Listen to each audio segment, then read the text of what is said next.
Welcome to the first installment of The Author's Attic, a production brought to you by Social Problems, the official journal of the Society for the Study of Social Problems.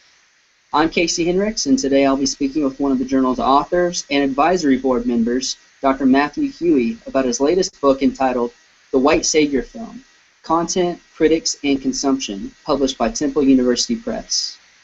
Dr. Hughey is currently Associate Professor of Sociology at the University of Connecticut.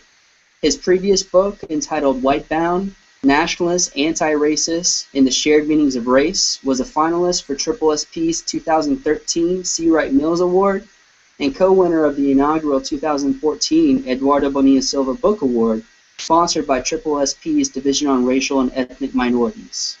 These are just a couple of many, many awards that Dr. Hughey has been recognized for, and I encourage each of you to learn more about his work by visiting his personal website at www.matthewhughey.com.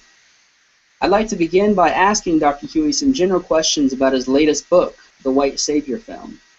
In particular, what is this book about, and which takeaway points do you want to stick with readers most?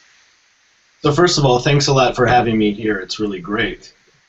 Before I jump into that question, I think it's really important that we define exactly what we mean by white savior films, what the white savior film trope is.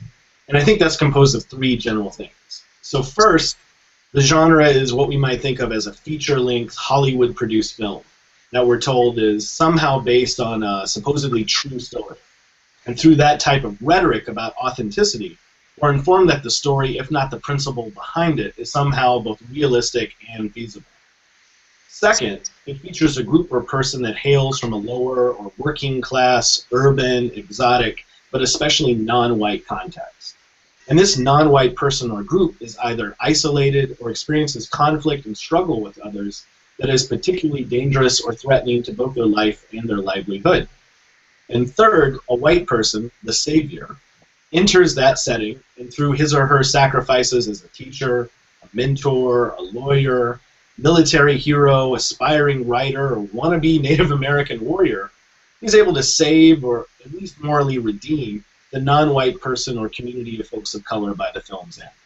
So with those three understandings in play, my book is really about how the white savior film is produced, critically evaluated, and interpreted by the public. And I wanted to examine the most popular 50 films over the last 25 years to look for their common denominator, something that really no one else had done yet.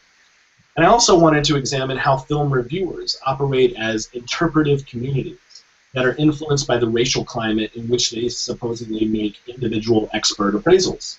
And in addition to that, I wanted to know how people interpret these films, both consciously, that is what they're aware of, and unconsciously, or how their social background influences what they see and how they interpret it. So together, that tripartite approach takes seriously the production, the distribution, and the consumption side of media without valorizing one at the expense of the other. Okay. So what exactly motivated you to write this book in the first place, and who is your intended audience or audiences? Well, I was already studying racial representations in the media, and while going over a lot of that literature, I noticed that a lot of activists and scholars talked frequently about negative representations of people of color, or how white people were nearly always represented in a positive light. But few scholars were discussing the relationships between white and non-white characters. And so when I looked at films like Cry Freedom, when a white journalist becomes the hero in a story supposedly about the slain anti-apartheid activist Stephen Biko, or another film like Mississippi Burning, when two northern white FBI agents become the protagonists in a story about southern black-led civil and human rights activism, to both justify and legitimate white paternalism and superiority. And this developing trend signaled a new and disturbing moment in media representations of race and race relations.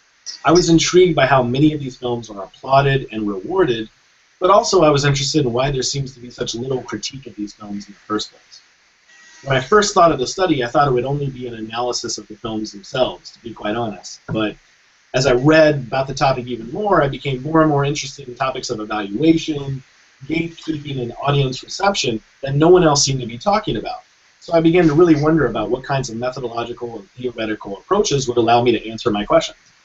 But in terms of an intended audience that I think you asked about, it's really a large swath, from fellow sociologists to folks that love popular culture and movies, or people that love to hate popular culture and movies. So whether you want to know about the structure of these films, their profit margins, their political economy, or what kinds of people believe them and see them as propaganda, there's something in it for everyone. After all, these films are very popular. They're often well received at the box office. They do very well on Oscar night.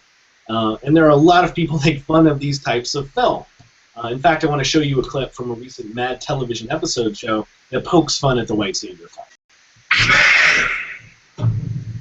Inner city high schools are a dangerous place, where hope has lost out to hate, where your homework isn't about math, it's about staying alive. Yo, listen, if you black, Latino, or Asian, you will get shot. That's a fact. Only one thing can make these kids live: a nice white lady. Everybody, quiet, please be quiet, everybody. My name is Amy Little. I'm a white lady. Now, that film, or that clip, goes on, and you just watched a satire that pokes fun at the white savior trope.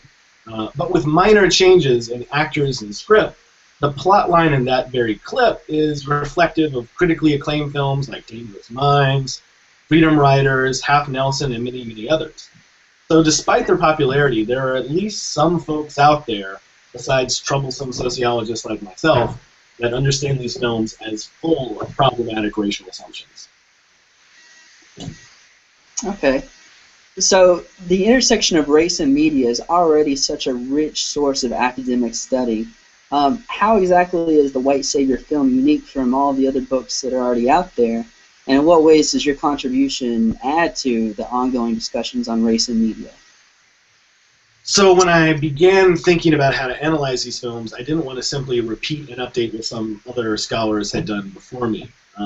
That is, there were a few studies that analyzed a particular white savior film, such as Cry Freedom, Mississippi Burning, which I both mentioned earlier, or even To Kill a Mockingbird.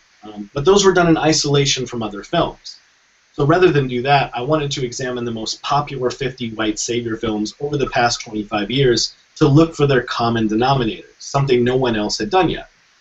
But also sociologists have only started recently, within the past couple decades, to take seriously the role of gatekeepers, like film critics, into account when analyzing how and why certain cultural producers become successful, or why they don't become successful. So I wanted to examine how film reviewers are influenced by the racial climate in which they make their supposedly individual and expert appraisals. After all, about 1/3 of filmgoers today report choosing the film they go see based upon favorable reviews they read.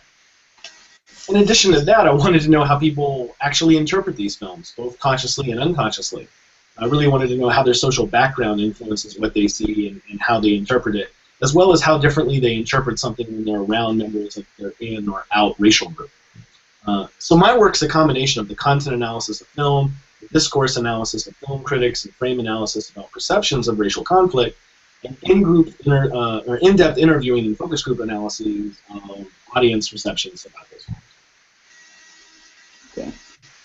So back in 2009, you had an article published in Social Problems entitled Synthetic Racism, White Redemption and Black Stereotypes in Magical Negro Films.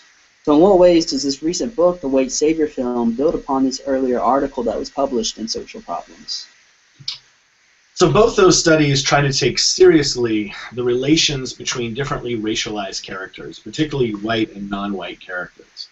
But there are crucial differences between those two forms of so-called racial redemption stories, in which on the one hand you have magical Negro films and on the other you have white savior films. In magical Negro films, the black character has unexplainable magical powers that are used to bring back some kind of disheveled or atypical white person who's fallen from grace and bring them back into white society, to return him to whiteness, if you will. And the non-white person, generally a black person, uses a power that is magical, fantastical, unexplainable, and is often connected to some type of racial stereotype about black or brown people. such as something about their folk wisdom, voodoo, soulfulness, or a kind of updated noble savage stereotype about their inherent magical instability in relation to the cold, hard material civilization of whiteness. So there we have two important things. The black character uses folksy magic to, two, bring white people back to the normality of a functional and good white society. Importantly, these films are the only types of films in which people of color get extreme powers. That is, people of color can only use their magic, be God, or have some amazing skill if they use that power to help white people. They never use it on themselves or to help their own communities. Black power only occurs in the service of white supremacy. But in relation to white savior films, the savior does the opposite. They use their intelligence and hard work to bring people of color out of their communities so that they may assimilate into white culture. So the story is the exact opposite. Pardon the pun, the cinematic negative from the magical Negro films. Rather than use magic and folksy wisdom to return people to their moral and normal communities, the white saviors use hard work and intelligence to take people of color away from the supposedly dark and dysfunctional communities of crime and deceit. In the magical Negro films, it's a story of black contented servitude to white people that have fallen from race. But in the white savior films, it's a story of saving people of color from themselves. In both cases, neither type of film opposes the racial order. They just pick individual people within it as redeemable enough to get back to their place at either atop the racial order with white people or to escape the bottom of it with people of color. So as your subtitle foreshadows, you organize the book's argument into three main parts: the content of white savior films, the reception of these films by reviewers and critics, and the ways that multiple audiences interpret these films. So can you just briefly comment on the rationale to organize your book in this way? Sure. I mean, simply put, I was really tired of reading a content analysis or a political economy gatekeeping analysis or a reception study that was disconnected from one another. So I took my inspiration from the late, great Stuart Hall, who spoke of the process of encoding and decoding, or what he called circuits of meaning. In order to get a better understanding of media, I think we really need to study the production, the distribution, and the consumption of it in relation to one another, not just in a standalone fashion.